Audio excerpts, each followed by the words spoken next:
Bonsoir, je suis particulièrement fier ce soir de vous présenter cette nouvelle édition de TV d'Alzon. D'abord parce qu'elle s'inscrit dans un cadre que l'on connaît maintenant, que vous avez tous découvert il y a quelques semaines déjà dans les journaux, le 150e anniversaire. Et faire une émission dans ce cadre-là, évidemment, ça revêt un caractère tout à fait particulier. Une émission qui a été un tout petit peu compliquée, parce que d'abord il fallait choisir les thèmes en rapport, évidemment, avec les 150 ans d'anniversaire, et puis aussi parce que il a fallu faire les reportages avec le temps des vacances, le temps des révisions, et accessoirement de quelques examens à passer. C'est pour ça que je vais vous demander d'ores et déjà d'applaudir les 6 élèves, ils sont que 3 ce soir, mais qui sont avec moi ce soir, et on va vous les présenter dans un instant. Bravo en tout cas pour le travail que vous avez fait depuis 2 mois.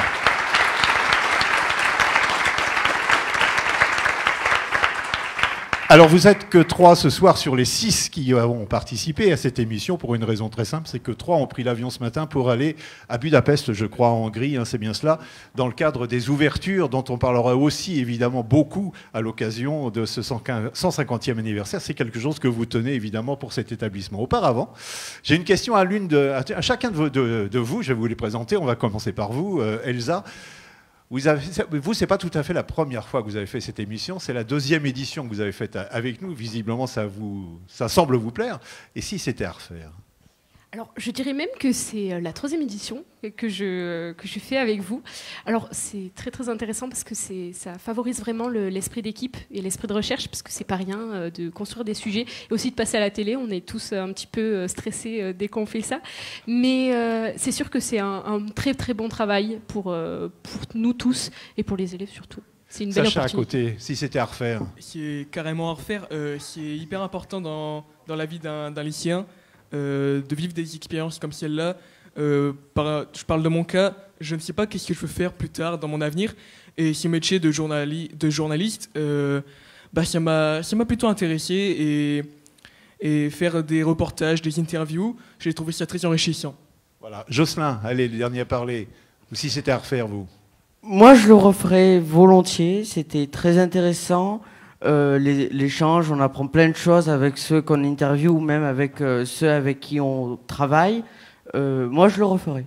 Oui, il y a une chose que je vous ai apprise pendant ces 2-3 mois où on a été ensemble pour préparer cette émission, c'est que le travail de l'ensemble repose non pas sur une ou 2 personnes, mais vraiment sur la totalité. Voilà pourquoi je vous incite aussi à citer les 3 élèves qui ne sont pas avec nous ce soir, mais auxquels on pense forcément. Il s'agit d'eux. Elsa, vous en souvenez? Oui, c'est Nathan, Paul et Christina. Qui sont en quelle classe? Ils sont en seconde 10, pardon. Et vous êtes la seule d'ailleurs à être en terminale, c'est ça? Oui, d'ailleurs, je suis la seule en terminale. Je suis accompagnée que de seconde cette année, il me semble. Oui, c'est ça. Et on peut l'applaudir d'autant plus que vous avez passé une épreuve de sport aujourd'hui, c'est ça? Alors, exactement. Ce matin, j'ai passé mes épreuves de géopolitique. Et oui, j'ai mes épreuves en ce moment, mes épreuves blanches. Et voilà. Ça s'est bien passé? Écoutez, plutôt bien. Voilà, merci. On vous retrouve dans un instant.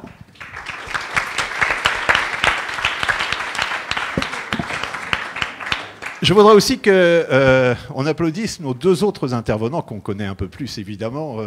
D'abord, à commencer par vous, Yvan Lachaud. On vous a vu beaucoup ces derniers temps dans les médias, quels que soient les médias d'ailleurs, à l'occasion de ces 150e anniversaires. 150 ans, vous ne les faites pas, mais en tout cas, vous les portez bien.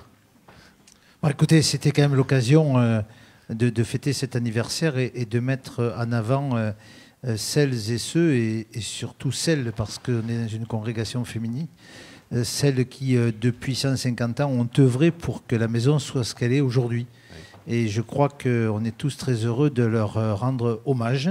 Certaines religieuses sont encore ici d'ailleurs. Mais ce travail fantastique depuis 150 ans, alors on va prendre même le cas d'Emmanuel Lalzon, puisque lui c'est 180 ans même, puisque demain matin on se retrouve au Collège Feuchères. Et je vais présenter à la proviseure, à la principale de Feuchères, son premier prédécesseur qui était Emmanuel Lalzon, puisque c'est lui qui avait créé le Collège Feuchères. Et demain, on a ce temps justement de visite de nos établissements, Feuchères, le primaire de Nîmes, le Vrago ici. Je crois que c'est quand même assez extraordinaire de voir aujourd'hui que nous avons 6700 élèves sur le département et que l'ensemble des congrégations est présente dans 50 pays dans le monde. Et ça, en 150 ans, c'est assez fantastique. Alors justement, vous faites une merveilleuse transition parce que nous avons aussi des séquences à propos de l'ouverture au monde et notamment sur une école d'Alzon en Tanzanie. Alors, si on pouvait voir, parce qu'on a des images de Tanzanie, on va essayer avec vous, évidemment, de commenter ces images. Alors, je parle devant Sœur Léa, qui est ici présente et qui a été supérieure de la Tanzanie, notamment pendant de nombreuses années. Les religieuses ont été un petit peu appelées par les communautés Maasai et autres, puisque souvent les jeunes filles, notamment, n'étaient pas du tout scolarisées dans ce pays. Et aujourd'hui, les religieuses d'Alzon proposent en Tanzanie deux beaux établissements, un à côté d'Arusha, qui voilà, est en construction. Nos élèves y vont tous les étés aider à travailler, nos étudiants y vont pour construire. Et un établissement à Wasso, à la frontière du Kenya et de la Tanzanie, en plein parc du Serengeti. Il faut savoir que pour aller à Wasso, il faut 10 heures de piste. Il faut y aller en 4x4. Ce n'est pas évident. Et là, elles permettent à 300 jeunes enfants, maintenant garçons et filles, d'être scolarisés dans un endroit où il n'y avait absolument aucune scolarisation. Et notamment chez les filles Maasai, qui étaient, je dirais, entre guillemets, faites pour rester à la maison, faire de la cuisine ou des petits. Et aujourd'hui, elles peuvent être scolarisées. Ça, c'est un très très bel. Regardez cette construction magnifique. C'est une très belle réalisation et c'est grâce à ces femmes-là qui sont religieuses en Tanzanie, dans notre congrégation des Oblates de l'Assomption. Je pense que ça, quand on y va, et les étudiants qui sont allés ici ou les enseignants qui sont allés, on ne revient pas pareil. Faut savoir qu'il n'y a pas toujours de l'eau, il n'y a pas toujours d'électricité. Il faut des heures et des heures pour se déplacer et on vit avec des jeunes fantastiques, voilà, au pied du Kilimandjaro. Et ça, cette ouverture au monde dont on voit ici l'illustration, c'est quelque chose, c'est une valeur essentielle, fondamentale, qui crée dès la création de l'Institut. Le père Emmanuel Lalzon et mère Marie Corançon avaient dit à leurs religieuses, je vous donne consigne, vous irez jusqu'à la muraille de Chine. Voilà, et apporter l'éducation, c'était important pour lui, et je crois que mission accomplie, elles l'ont fait, puisqu'en fait, on a même ouvert en Chine, même si le Covid nous a amené à nous arrêter là-dessus, mais on est toujours jumelés avec la Chine. Et donc, ils sont présents dans 50 pays dans le monde aujourd'hui. Fantastique. François Dufour, vous êtes directeur oui, ici dans cet établissement. Quelque chose à ajouter à ce qui vient d'être dit, et notamment de la part de ces élèves qui ont été les vôtres. C'est une grande émotion, évidemment, de voir des élèves... De voir des élèves présents ce soir avec un sourire. Et puis je les ai suivis tout au long de leur pérégrination depuis la seconde. Et je reconnais en eux aussi l'héritage du Père d'Alzon. Parce que le privilège qui est le mien et plus largement qui est le nôtre aujourd'hui, c'est de nous inscrire dans un temps long, dans une époque où malheureusement c'est plutôt le temps de l'immédiateté et de la superficialité. Le Père d'Alzon nous invite précisément à mener des actions en profondeur. Et TV d'Alzon en est une, d'une certaine manière. Et par conséquent, oui, c'est à la fois donc une grande fierté de l'instant, et puis plus largement une grande fierté en tant que dalzonien, puisqu'il faut beaucoup de courage pour être là ce soir, et c'était l'une des valeurs cardinales du Père d'Alzon. Alors justement, on va parler maintenant des valeurs de la création, dès la création d'Alzon, avec le premier reportage que l'on va voir, le premier film qui a été réalisé. Alors, les deux initiateurs du film ne sont pas avec nous, mais Elsa, je vous ai demandé de rester parce que vous allez avec moi discuter un peu sur ce thème-là. Parce que initialement, on avait choisi 3 thèmes, et on va les découvrir tout au long de l'émission. Et ce thème-là, vous aviez hésité longtemps avant de dire, finalement, il m'intéresse. Alors, quel est le thème? C'est simplement quelles sont les valeurs qui ont initié l'Institut d'Alzon il y a 150 ans. Hein. Alors, pourquoi vous avez d'abord été intéressé par ce thème? Parce qu'après tout, vous avez 18 ans, je crois. Ouais. Ce qui s'est passé il y a un siècle et demi. Oui, culturellement, c'est toujours intéressant, mais il y a peut-être d'autres intérêts, non? Écoutez, par mon engagement au sein de l'établissement, j'ai eu l'occasion ces dernières années un petit peu de m'inclure, notamment aux côtés de nos sœurs assomptionnistes, enfin de nos sœurs oblates de l'Assomption et de nos frères assomptionnistes. Aujourd'hui, c'est intéressant de voir un petit peu les valeurs qu'avait le Père d'Alzon et qu'est-ce qui a construit notre établissement. Donc c'est vrai que c'était plutôt intéressant de voir le côté passé, de voir un peu l'origine et ce qui a construit aujourd'hui notre enseignement et le pourquoi on fait ce qu'on fait aujourd'hui. Voilà. Eh bien, je vous propose d'ailleurs de regarder tout de suite le reportage et puis vous restez bien évidemment avec moi et puis on en reparle tout de suite après. Reportage, donc, il y a 150 ans, création de l'Institut Emmanuel d'Alzon. On regarde ça ensemble. L'intégration, le respect et la fraternité sont les valeurs défendues aujourd'hui par l'Institut. Des valeurs immuables et complétées par d'autres, comme le dit Sœur Claire. Cette école a été fondée pour les plus pauvres. Des valeurs de franchise, de simplicité. Parce que le père d'Alzon aimait bien dire qu'on avait les simplicités des moyens, on avait des moyens simples. C'est sur ces valeurs très simples que l'Institut a été fondé, du moins je l'espère. Alors à cette époque, c'est difficile encore de le dire, mais certainement il y avait la catéchèse tous les jours. Il y a beaucoup d'élèves qui se vont baptiser cette année. Ça c'est vraiment nouveau, hein, très nouveau. Une foi défendue, mise en valeur et enseignée, et cela en dépit d'une époque troublée dont parle Christophe Baradja. C'est la fin de l'Empire.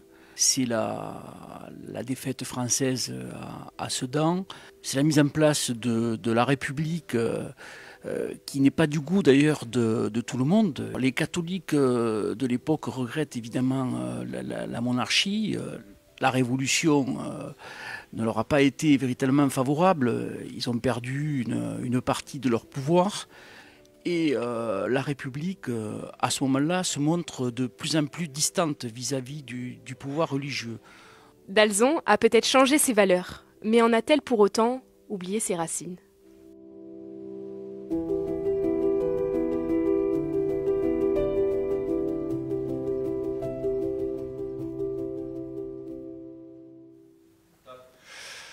Alors cette question, on la reverra notamment, on la posera notamment aux intervenants pour le deuxième sujet. Que sont devenues les valeurs d'Alzon ? Auparavant, avec vous, Elsa, vous avez été surpris par les réponses qui ont été faites ou vous avez trouvé ça tout à fait naturel ? C'est vrai qu'il y a un siècle et demi, grosso modo, la France est perturbée, historiquement troublée. Et là, s'instituer des valeurs presque républicaine, j'ai envie de dire, à ce moment-là, c'est quand même surprenant. Et le prof d'histoire qui l'a interviewé le dit clairement. Eh bien, alors, on nous enseigne un petit peu tout ce qui est histoire de la France, un petit peu le processus. Mais c'est vrai qu'il est intéressant de voir le parallèle qui est fait entre le père Emmanuel d'Alzon et ses faits. On va donner la parole à votre voisine, sœur Angelina, parce que vous avez fait vos études ici, ma sœur. Oui, j'ai fait mes études ici, oui. Depuis la 7e jusqu'à la terminale. Il y a quelques années de cela. Il y a de quelques années, puisque je vais avoir 86 ans le mois de juin. Bah, bravo, vous ne les faites pas, on peut vous féliciter. Moi, j'ai envie de vous applaudir pour ça. Alors, je vais vous poser la question à vous. Vous avez entendu le reportage, vous avez vu ce qui a été dit. Ces valeurs dalzoniennes, on va les appeler comme ça, si vous deviez me les résumer, ça serait quoi ? L'amour de Dieu, de Jésus-Christ, de la Vierge Marie, de l'Église. Alors, excusez-moi, mais j'ai des problèmes de mémoire. Non, mais pour l'instant, rassurez-vous, il n'y a pas de souci, on vous entend parfaitement et tout est lucide. Voilà, donc... Alors, ces valeurs... Ces valeurs ont fait ma vie. On fait votre vie. Oui, continue. J'avais le désir d'être au Bled de l'Assomption, parce que les sœurs nous ont inculqué l'amour, justement, de la prière et de ce que je viens de dire. Et pour moi, c'est grâce, bien que j'ai hésité, figurez-vous, à être Clarisse ou carmélite, oui. Parce que j'aimais tellement les oblates que je ne voulais rentrer que pour le bon Dieu. Et alors, quand je suis allée voir les carmélites, j'ai eu peur des grilles. Quand je suis allée voir les clarisses, j'ai eu très très peur.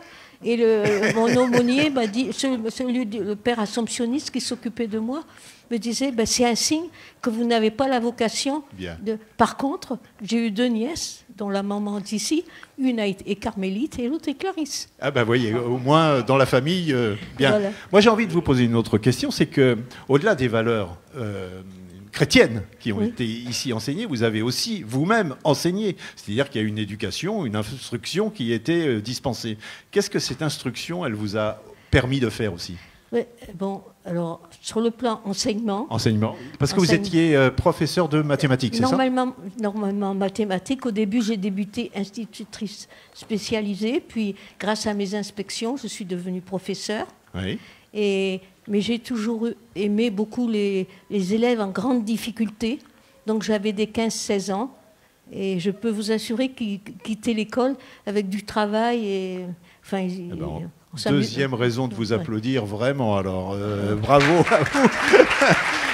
Et puis, je voudrais qu'on aborde aussi un aspect dont vous n'avez pas parlé. C'est-à-dire que vous étiez, je ne sais pas si on doit dire ça, mais visiteuse de prison, c'est ça? C'est-à-dire, moi j'ai toujours demandé au Seigneur de me mettre des pauvres sur la route. Ouais. Et alors... il vous a entendu, visiblement. Oui, il m'a toujours entendu, et partout où je vais, j'en trouve. Voilà. Et entre autres, pendant 20 ans, j'ai visité les prisonniers, et on m'enfermait dans les cachots en bas.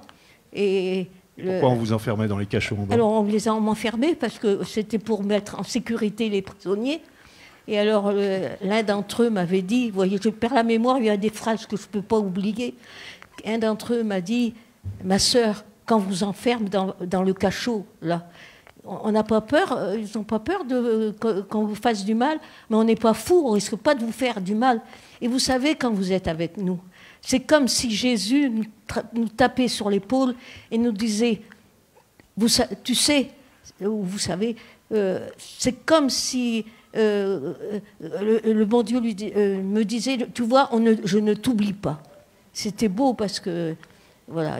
Et vous dites que vous avez une mémoire un peu défaillante? Ben oui, alors, ce qu'il faut savoir, qu'il y a des choses dont je me souviens, et je ne sais pas comment le tri se fait dans ma tête. Je vais vous poser une dernière question. Comment s'appelait le prisonnier que vous avez rencontré, qui est mondialement connu, hélas? Vous voyez, il est corse. Oui, il est corse. J'étais la seule à pouvoir aller le voir. Comment il s'appelait? Attendez, votre sœur va vous aider. Yvan Colonna. Voilà, Yvan Colonna. Je ne voulais pas le dire à votre place parce que voilà, madame a rencontré donc Yvan Colonna en prison à Arles, c'est ça? Et j'étais la seule à pouvoir aller le voir. Et les parents n'avaient pas le droit. J'étais la seule.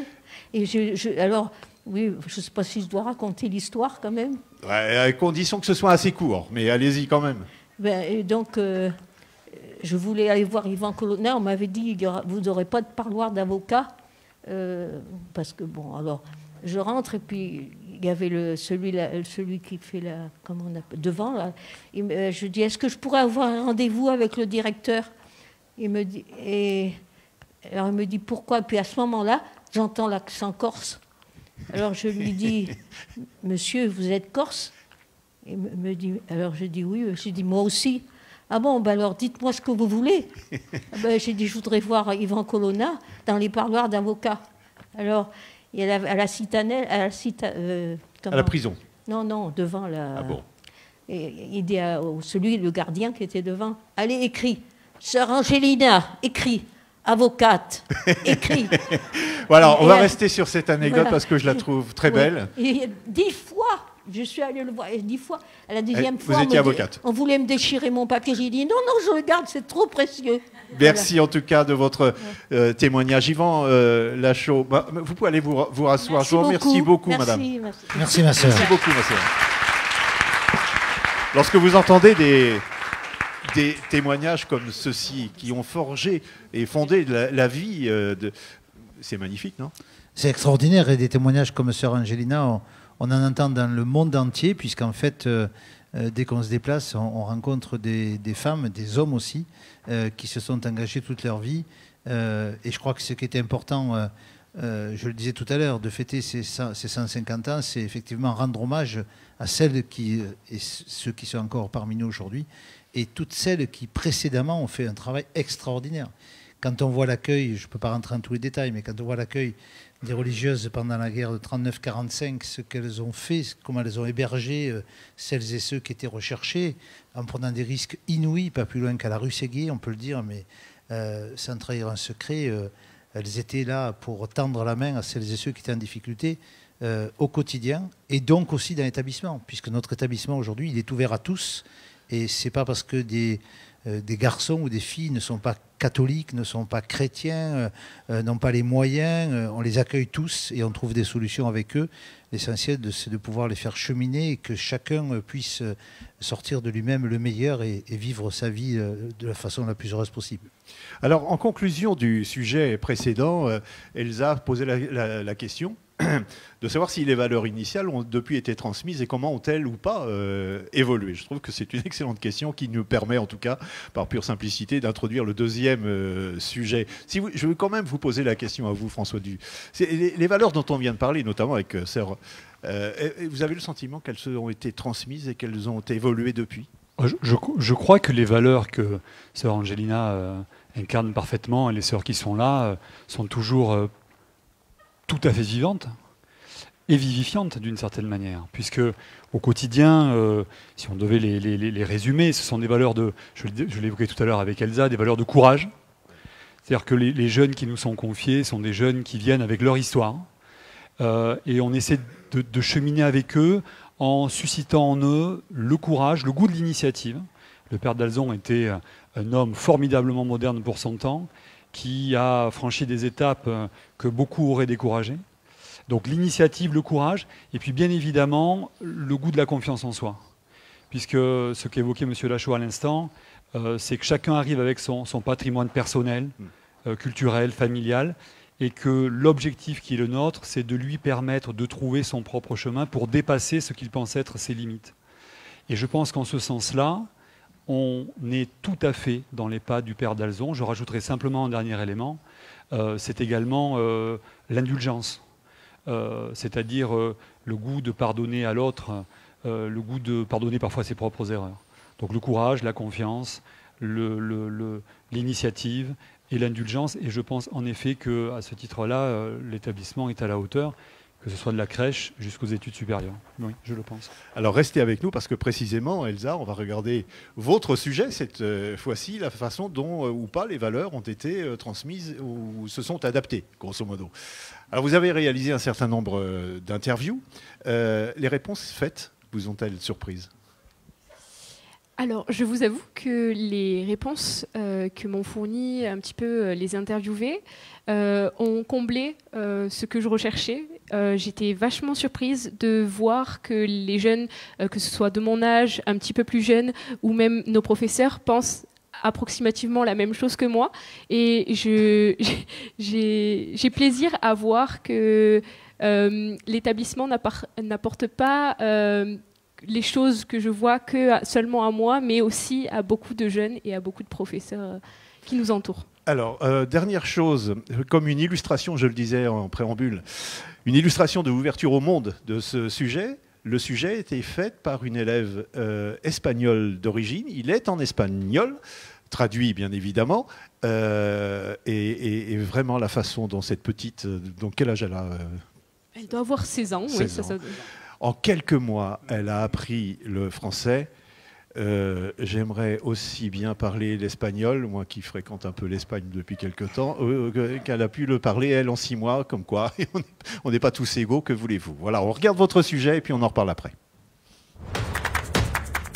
El ser humano no ha evolucionado tan rápido en toda la historia como en los últimos 150 años. Dalzon también se ha adaptado al ritmo moderno de hoy en día y la aparición de las nuevas tecnologías lo demuestra. Ahora nos preguntamos si los valores iniciales han evolucionado de la misma manera o si siguen siendo los mismos que hace 150 años. Jules, alumno de terminal. La valeur qui me marque le plus, c'est vraiment l'esprit de famille qui se développe à la fois avec les enseignants, mais aussi la direction et l'ensemble du personnel. Mais l'Institut Emmanuel Dalzon, c'est aussi la possibilité de s'engager au quotidien, et ce de différentes manières. Je pense notamment à l'engagement scolaire, à travers des projets comme Matangine, qui aboutissent à la participation à un congrès chaque année, mais aussi un engagement sportif avec les valeurs du sport qui sont incarnées par les classes et les sections sportives comme celle de hand. Et enfin, le plus important, l'engagement spirituel qui reste libre à chacun. La obertura al mundo es prioridad en este colegio, tal y como lo defiende Marie-Laure Cavaglia, professora de deporte. La société a évolué, nos élèves ont aussi évolué. Mais la politique de l'établissement, c'est l'accueil de tous. Et ça, c'est très très important. C'est-à-dire que l'établissement est ouvert à tous. On propose à tous la possibilité de bénéficier de notre enseignement. Et en cela, c'est vraiment une richesse pour nous.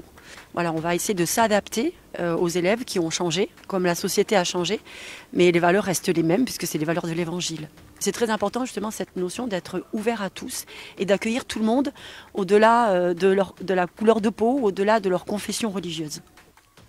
Pero Dalzón es también la transmisión de valores. Émilie, alumna de colegio. Grâce aux bénéfices engendrés par les activités, par exemple que ce soit le marché de Noël ou le bol de frites, tous les bénéfices sont reversés à des associations pour la Tanzanie, pour construire de nouvelles infrastructures. Il n'y a pas que le travail, il y a aussi les relations sociales et l'amitié. Y más allá de la abertura al mundo, Dalzón asegura y reivindica la transmisión de valores por siempre.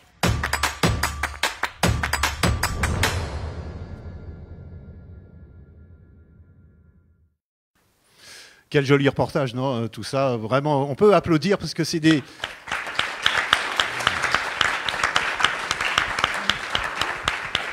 Ce que l'on voit, ce que l'on entend là, sont des gens qui ont 2-3 mois de répétition et de travail. Et arriver à ce résultat en 2-3 mois, je peux vous assurer que c'est un vrai travail performant. Vraiment, bravo encore une fois à vous. Vous pouvez être fiers de vous. Vous êtes fiers de vous, Elsa, quand vous voyez le résultat?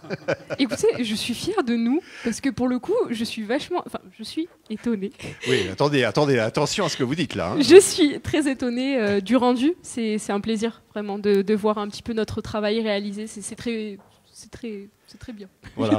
Et alors, si j'ai bien compris ce que vous disiez précédemment, c'est que vous êtes d'autant plus contente que finalement, ce que vous pensiez, vous, et se trouve confirmé. Grosso modo, les profs se calquent sur votre façon de penser et donc vous leur donnez raison, d'une certaine façon. Je dirais que oui.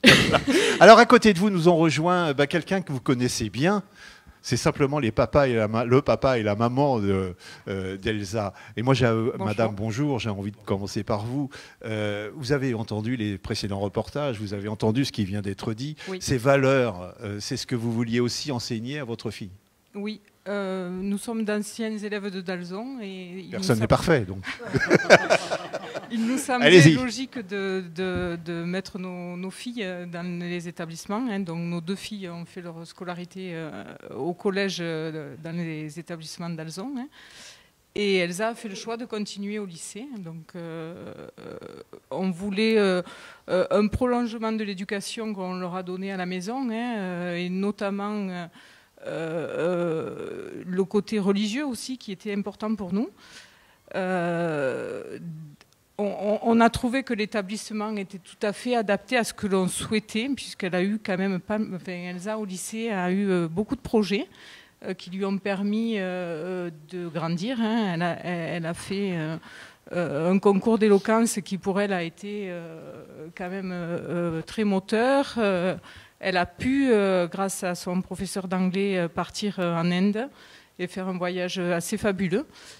Et je remercie aussi sa prof de sciences politiques qui a eu un projet avec l'ONU et pour lequel elle est diplomate parallèle.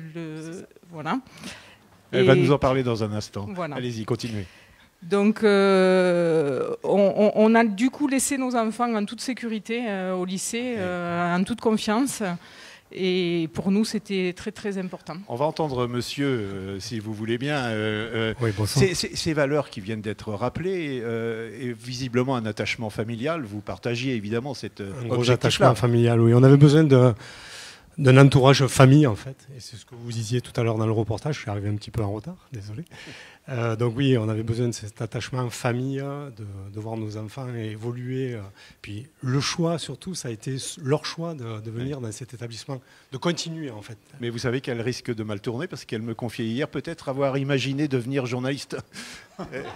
Pourquoi pas? Oui, pourquoi? Ça vous inquiète pas plus que ça? C'est elle qui choisit sa vie. Hein, ça ne vous inquiète pas plus que pas ça? Du tout. Pas bon, du vous tout. êtes témoin, hein, il n'est pas inquiet par un devenir possible. Donc voilà. Elsa, je m'adresse à nouveau à vous. C'est quelque chose qui vous intéresserait, qui vous intrigue? Pourquoi pas? Pourquoi Sincèrement, le métier de journalisme que j'apprends en quelque sorte depuis maintenant à peu près 2 ans m'intéresse quand même particulièrement, étant donné que ça laisse assez place à notre réflexion, à notre position en tant que telle, et surtout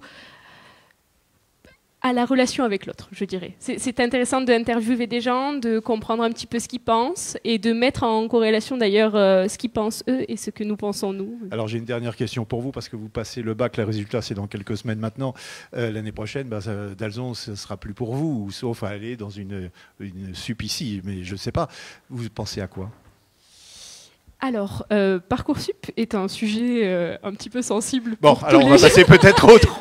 Non, je n'ai pas du tout de problème avec ça. L'année prochaine, j'ai pour projet plutôt de partir dans une filière plutôt droit ou sciences politiques, puisque c'est quelque chose que j'ai découvert durant mes 3 années, notamment comme on l'a dit tout à l'heure avec diplomate parallèle et mon concours d'éloquence.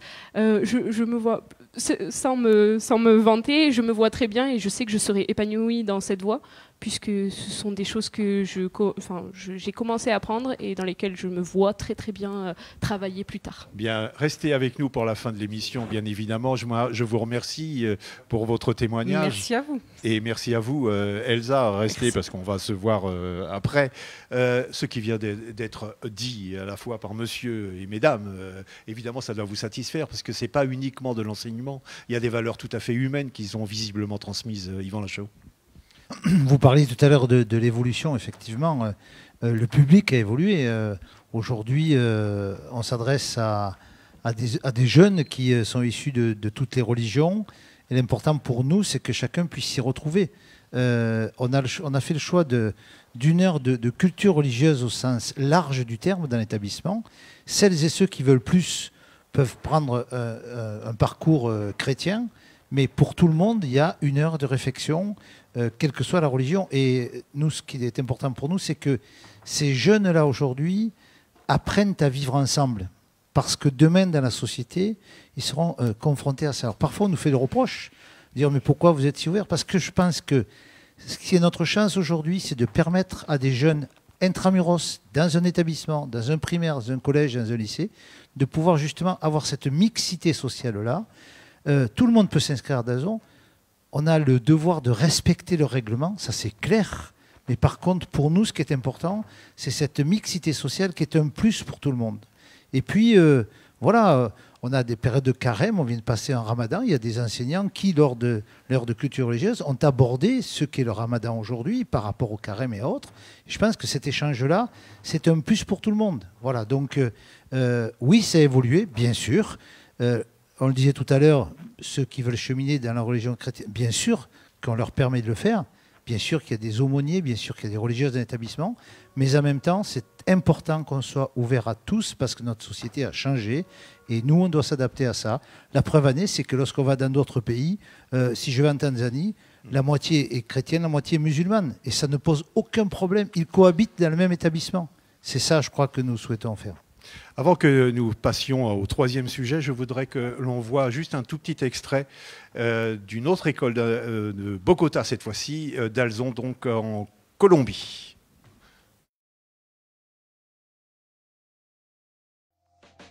Hola, soy Alexis Valencia Muñoz, director del Colegio Manuel Dalzon en Bogotá, Colombia. Bienvenidos a nuestro colegio. El Colegio Manuel Dalzon fue fundado en el año 1955. Estamos próximos a cumplir 70 años formando a niños y jóvenes de la capital del país.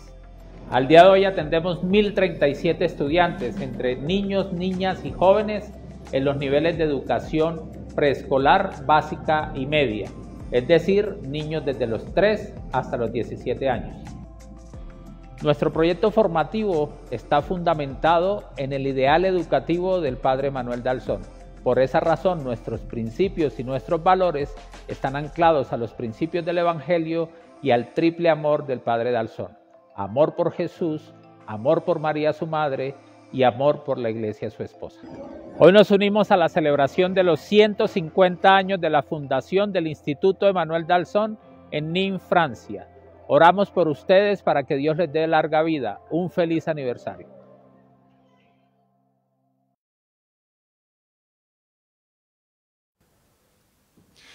Alors on a vu les valeurs initiales, celles qui ont prévalu à la création de l'Emmanuel d'Alzon il y a 150 ans. On a vu comment ces valeurs avaient depuis évolué pour s'adapter, j'avais envie de dire, au goût du jour, mais c'est presque ça.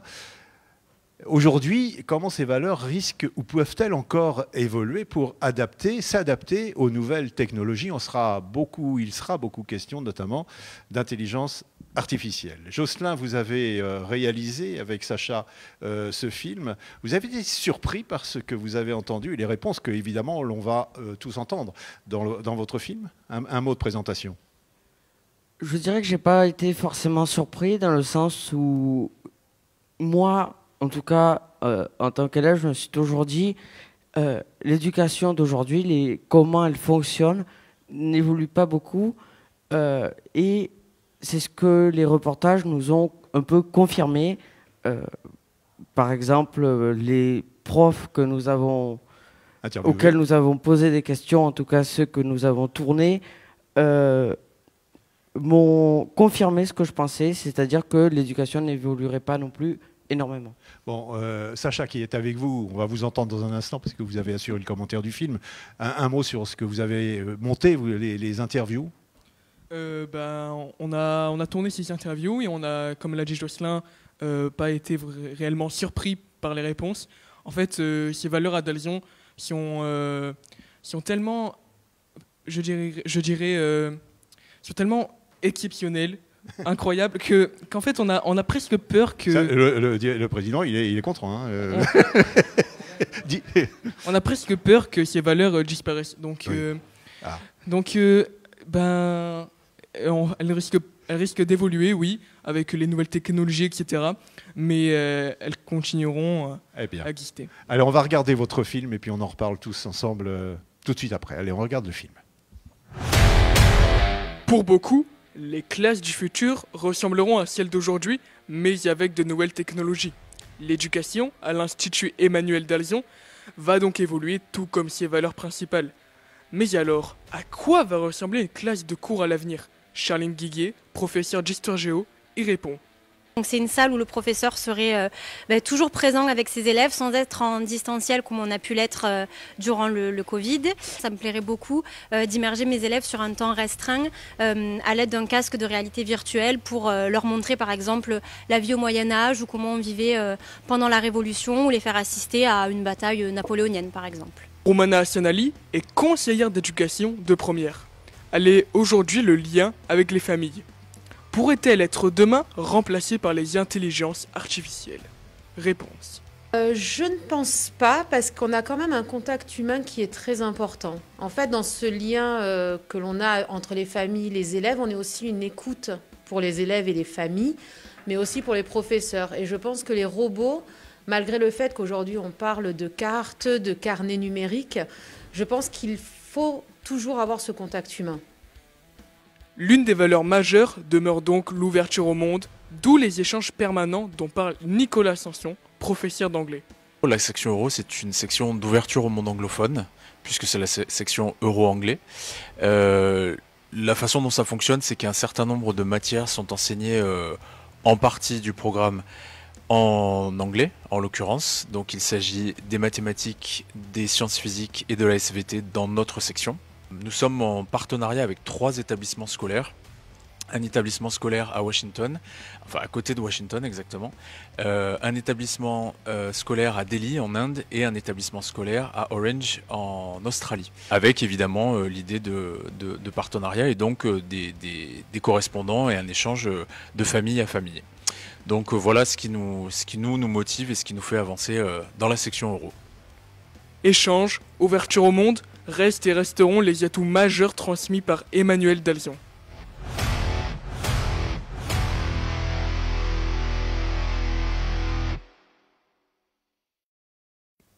Voilà, très très joli reportage, on va en parler dans un instant avec nos 2 invités, mais vous avez vu qu'à la fin du reportage, on nous parle déjà d'ouverture au monde. Alors justement, c'est l'occasion d'avoir une petite pastille cette fois-ci, pas très loin de ce qui vient d'être dit d'ailleurs, puisque ça sera à Boston. On écoute, on regarde, et puis on en parle après.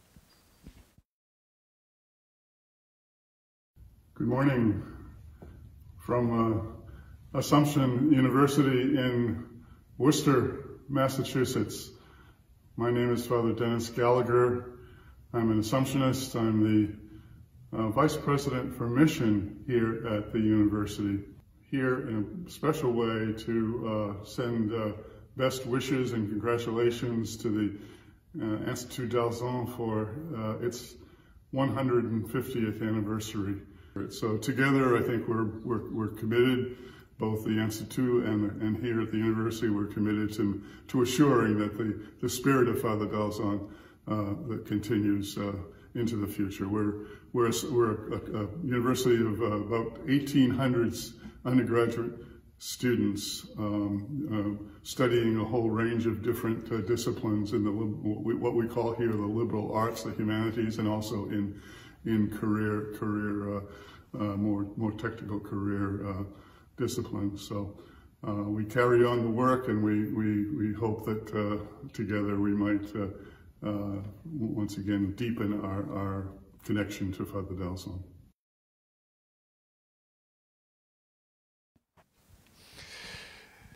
Mais il y a un repartage donc depuis d'Alzon. Deux invités nous ont rejoints pour évoquer le troisième sujet que l'on vient de voir. Je salue d'abord Muriel Sévenin, vous êtes laboratoïne, c'est bien ça? C'est ça. On va en parler dans un instant, c'est d'ailleurs Jocelyn qui fera votre interview.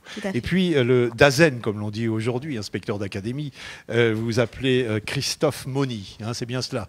On s'est eu au téléphone récemment. Qu'est-ce que vous avez pensé du reportage? Vous permettez, Jacques, juste un oui. mot parce que je voudrais remercier très sincèrement M. Mauny d'être ici ce soir et dire, parce qu'une fois n'est pas coutume, le plaisir qu'on a de travailler avec la direction académique, avec le rectorat, parce que dès qu'il y a un sujet, il y en a eu encore il y a peu de temps, c'était pendant les vacances, on s'est appelé pour traiter un sujet important. Et je voudrais vous remercier, M. Mauny, d'être là ce soir, parce que souvent on dit les autorités, etc. Eh bien non, c'est assez facile de travailler, on a nos portables, on s'appelle dès qu'il y a un sujet. Donc vraiment, M. Mauny, je voulais témoigner ce soir devant toutes celles et tous ceux qui nous regardent et vous remercier de cette facilité et de cet engagement que vous avez vis-à-vis de tous les établissements, qu'ils soient publics bien sûr ou privés sous contrat. Donc je tenais à vous le dire très sincèrement, merci.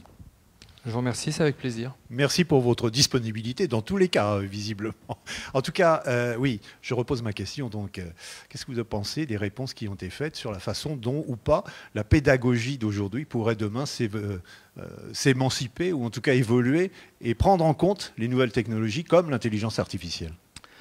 Alors c'est un sujet complexe. Oui. Déjà, permettez-moi de vous dire qu'au moment où vous fêtez les 150 ans, on aurait plutôt tendance à regarder derrière soi et poser ce sujet-là parmi les trois sujets. Je trouve que c'est plutôt pertinent, si je peux me permettre, parce que on dit souvent que l'histoire, c'est le passé, le présent, l'avenir, et que les trois sont indissociables, et qu'il n'y a pas une histoire, mais des histoires. Alors tout d'abord, vous dire que effectivement, dans l'évolution de l'éducation, on a vu de la technologie avancer, s'ouvrir, et on en était bien heureux d'ailleurs au moment de la crise sanitaire, de pouvoir s'appuyer sur cette technologie pour que nous puissions assurer la continuité éducative des jeunes. Mais je crois qu'il faut ne pas idéaliser les choses, parce que le propre de l'école, où qu'on soit finalement, c'est d'engager ce qu'on appelle un processus d'acculturation des jeunes. En gros, finalement, de gagner du temps dans l'acquisition du savoir, plus rapide dans son appropriation qu'il n'a eu de temps pour se constituer. Et je crois qu'on peut inventer n'importe quelle technologie. Je crois que, très franchement, la présence humaine, la présence relationnelle reste le dénominateur commun des apprentissages. C'est ce qui fait la distinction entre le savoir et le comprendre. Alors vous avez raison, mais je crois qu'on peut être encore un peu plus aller dans le fond de ces problématiques-là, puisque c'est pas rien si certains sociologues, certains philosophes, je pense à Pierre Sansot, le sociologue, à Paul Virilio, le philosophe, qui ont alerté la société en général pour déboucher sur une volonté de ce qu'ils appelaient un retour à une certaine forme de lenteur. Parce qu'il est vrai que la technologie va vite, et effectivement, elle va parfois plus vite que les transformations que nous devons opérer. Et là est potentiellement un danger, parce que ça peut mettre, pas en péril, mais peut-être en question ce processus d'acculturation. Et aujourd'hui, la technologie a changé la relation pédagogique, L'intelligence artificielle le fait, et je pourrais réintervenir dessus plus spécifiquement, notamment, mais tous les êtres humains que nous sommes, et encore plus les jeunes, sont confrontés à 3 accès: l'information, la connaissance, le savoir. Et c'est différent. Aujourd'hui, la technologie permet d'accéder rapidement à l'information, la donnée brute. Mais pour qu'elle se transforme en connaissance, c'est-à-dire en appropriation individuelle, il est nécessaire d'avoir un accompagnement, cette phase d'appropriation, pour que cette information devienne sens. Je pourrais donner un tout petit exemple, si vous permettez. Et le savoir, le savoir est plus universel, plus collectif. Il n'est pas lié à l'individu. Un petit exemple souvent, parce que l'enjeu de l'éducation, c'est de pouvoir accompagner les jeunes pour devenir des spectateurs avertis, qui puissent avoir accès à une forme d'esprit critique. Un exemple souvent auquel on est confronté dans les journaux télévisés. Souvent, dans les journaux télévisés, on a des reportages qui, par rapport à une crise économique, interviewent des artisans, des professions libérales, et puis disent « voilà, c'est catastrophique, notre chiffre d'affaires a baissé de 15%. » Comment réagir à ça? Que veut dire 15%? Les spectateurs non avertis diront « oh, c'est beaucoup ». Mais le 15% n'est beaucoup ou peu qu'en relation à quelque chose d'autre. Et je crois que cet exemple-là, je pourrais en donner des centaines d'autres, a besoin à un moment donné, pour prendre ce recul réflexif, cette hauteur de vue, cet accompagnement humain que seule la technologie ne peut pas remplacer. Restez avec nous peut-être si vous pouvez, parce que je voudrais qu'on donne la parole. L'âge que j'ai fait que j'ai besoin de me reposer maintenant. Jocelyn va me remplacer un tout petit peu avec votre invité. Vous avez avec elle, je crois, préparé un certain nombre de questions. Pas trop long s'il vous plaît, parce que nous avons déjà largement dépassé le timing et je voudrais ensuite conclure. Alors allez-y, on vous écoute. Déjà bonjour. Bonjour, bonsoir à tous. Merci d'être là. Déjà, pour introduire, vous êtes technicienne de laboratoire ici à Dalzon. Qu'est-ce que ce rôle? Je prépare en fait tous les travaux pratiques scientifiques pour les classes préparatoires qui sont ici au supérieur de Dalzon, pour les BTS aussi. Et en fait, préparer le TP, ça veut dire préparer avec les professeurs le protocole, s'assurer du maintien, du suivi, du matériel, de la disponibilité des produits, préparer les salles, les ranger, être au contact des élèves pour les motiver aussi à manipuler dans des conditions de sécurité optimales. Et puis voilà, avoir une bonne organisation dans le labo. Mais sachant que notre sujet traite du futur, est-ce qu'on pourrait savoir comment ce métier pourra-t-il évoluer? En fait, il évoluera surtout en fonction des élèves qu'on a en face de nous. Chaque année, il y a un nombre d'élèves qui est différent par les effectifs, par les classes. Et les humains qui sont en face de nous n'ont pas les mêmes compétences, le même intérêt à la science. Donc voilà. Et là, par contre, on est vraiment dans les travaux pratiques. Donc il y a très très peu de technologie, même si c'est vrai que ces dernières années, j'ai vu plus les élèves écrire leur compte-rendu de TP sur les tablettes que sur leur cahier. Mais voilà, mais ça reste encore beaucoup de pratique et de manuel. Donc tant qu'il y a des élèves, il évoluera. Quels sont, selon vous, les enjeux pour l'éducation du futur? Toujours faire attention aux élèves. Moi, je dirais ça. C'est ce que j'ai découvert en rentrant à Dalzon. C'est que si on fait pas attention aux élèves, soit ils décrochent, soit ils vont se sentir mal à l'aise. Donc, pour moi, c'est ça. L'enjeu de l'éducation du futur, c'est toujours ça. Merci. Une dernière question. Pourquoi être venu travailler ici, à l'Institut Emmanuel Dalzon? Alors, c'est vrai que je suis ancienne élève. J'ai été ici de ma 6e à ma terminale. Donc, ça fait déjà 20 ans que je connais Dalzon. Et après une expérience professionnelle un peu compliquée, je cherchais un nouvel emploi. Et quand j'ai trouvé l'annonce de Dalzon pour être technicienne de laboratoire ici, j'ai trouvé une opportunité de découvrir une nouvelle branche du métier de technicien de laboratoire. J'ai voulu aussi m'intégrer dans ce système de pastoral que j'avais connu en tant qu'élève, mais maintenant donner un coup de main en tant qu'adulte. Eh bien, il me reste à vous remercier. Bravo, Jocelyn, pour cette belle interview. On peut applaudir Jocelyn. Il lève 2 secondes. Voilà. Et Sacha aussi, évidemment. Vous avez entendu ce qui vient d'être dit. Vous avez vu que l'humain ne disparaît pas. Madame l'a dit, confirmé, redit. Hein, et ça doit vous satisfaire compte tenu de ce que vous disiez préalablement. Ça me paraît vraiment être une évidence parce que la technologie évolue. Elle est là déjà. Et je crois que notre rôle, c'est de ne pas la laisser s'imposer d'elle-même, mais bien de l'accompagner avec les jeunes, parce que la société de demain, c'est eux, c'est pas nous. Et on ne va pas lutter contre, mais il faut vraiment faire avec, incontestablement, pour que l'avenir puisse leur permettre de se développer et de pouvoir ouvrir de nouveaux chemins que nous-mêmes, nous ne connaissons, et eux-mêmes d'ailleurs, nous ne connaissons pas encore. Il me reste à vous remercier d'abord d'être venu et d'avoir assisté à la totalité de cette émission. Et merci encore pour votre disponibilité. Merci aussi à vous, madame. Avant de nous séparer, je voudrais qu'on voit un dernier extrait. Vous savez, ces fameuses cartouches qui nous viennent du monde entier. Cette fois-ci, c'est du Vietnam, où Dalzon est aussi présent que nous vient ce dernier témoignage. On l'écoute et puis on se retrouve tout de suite après.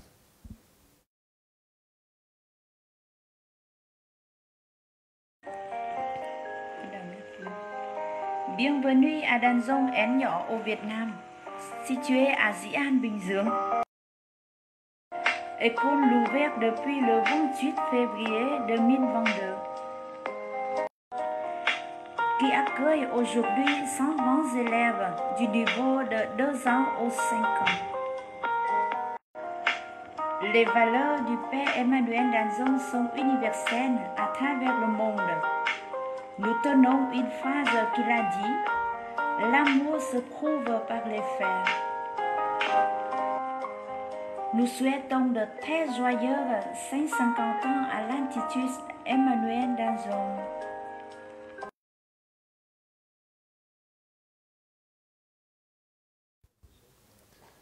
Voilà, très belle ouverture au monde, direct du Vietnam. On vient de voir les images. Il me reste maintenant à vous remercier tous, à remercier tous les invités qui ont été là. Remercie à vous, les 3 élèves, parmi les 6, qui ont réalisé ces reportages. Moi, je vais demander à ce qu'on vous applaudisse à nouveau, parce que je suis très fier. Je suis très fier du travail que vous avez accompli. J'espère que vous avez été content de la rencontre et de la façon dont on a travaillé ensemble. Je voudrais remercier les équipes techniques qui ont aidé évidemment à travailler tous ensemble. Je pense à Frédéric qui est là-bas, à Romain qui nous a rejoints. Et puis, j'espère oublier personne. Mais ça, c'est un problème d'âge et de mémoire. Je suis un peu ennuyé. Et la conclusion ne vous appartiendra pas, Jacques, parce que je voudrais remercier M. Moni d'être parmi nous aujourd'hui. Merci de nous honorer de votre présence. Et puis te féliciter, Jacques, pour cette émission. C'est très gentil. Voilà, et merci souhaiter beaucoup. un excellent anniversaire à tout le monde. On va continuer par une soirée des alumni. On sera à peu près 1 millier ce soir dans l'établissement, puisqu'il y a une bodega des alumni.